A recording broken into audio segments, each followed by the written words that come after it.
When you think of Ralph Engelstad, I mean, he was a pioneer and he was a tough guy and he worked very hard for everything that he had. But he had the soft side to him, and he was very compassionate and very understanding of people who had less than others. Ralph Engelstad was perhaps best known locally for owning the Imperial Palace, a property he acquired in 1979. People may not know, however, that at this strip resort, he employed many disabled Nevadans. Ralph also helped create the Las Vegas Motor Speedway. He was a self-made man who wasn't afraid of hard work. Linda Smith, director of Opportunity Village, remembers her first encounter with Ralph Engelstad. The very first time that I met Ralph Engelstad was as I was waiting for the elevator to go up to this meeting, and I was very nervous, and I was the young mother of a child with Down syndrome, and my son was with me, and we were going to meet with Ralph Engelstad. And there was a gentleman over here, and he had a brush, a broom. And he went up in the elevator with me, and that turned out to be Ralph Engelstad, who he actually was out there picking up some trash, and it just so took me back when he got off the elevator and introduced himself as Ralph Engelstad. That's the kind of guy he was. I don't think he asked people to do anything that he wouldn't do himself. He continues to help the Valley a decade after his death with the Engelstad Foundation.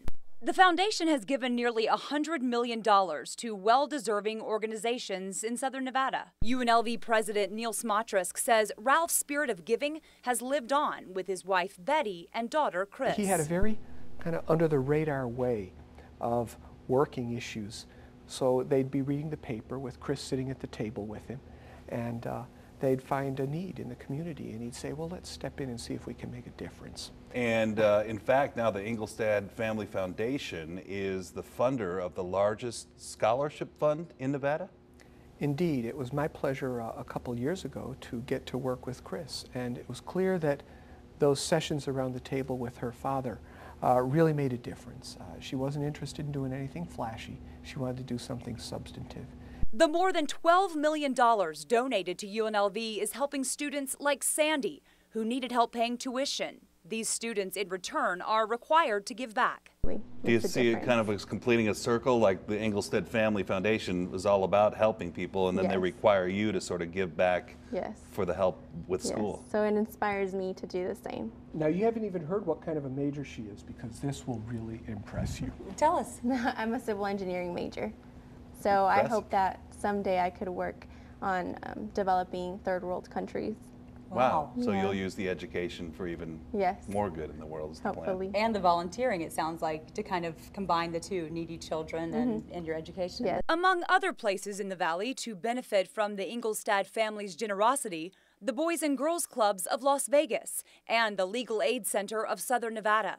Barbara Buckley is the executive director of Legal Aid. The Engelstad Family Foundation came to our aid, and thanks to their $3.9 million contribution, we were able to finish raising the funds necessary to expand our center and to help low-income Nevadans in need. I was fortunate enough to meet Betty Engelstad once, but she doesn't like the limelight, and so Chris has taken forward her commitment to the foundation in that same type of way. It sounds like you're saying this award, this recognition is a long time coming. It is a long time coming, and there's so many similar organizations to ours that have benefited from the generosity of the foundation, whether it's Opportunity Village, CSN, UNLV, the Legal Aid Center of Southern Nevada. We all have benefited from their strength and their commitment. They could choose to do many things with their wealth. And we see examples of other choices every day.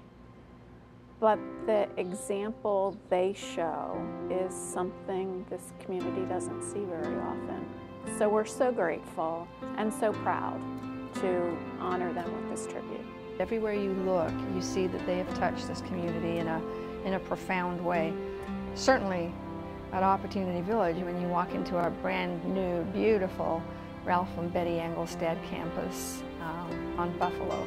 And I think this whole region owes them a huge debt of gratitude.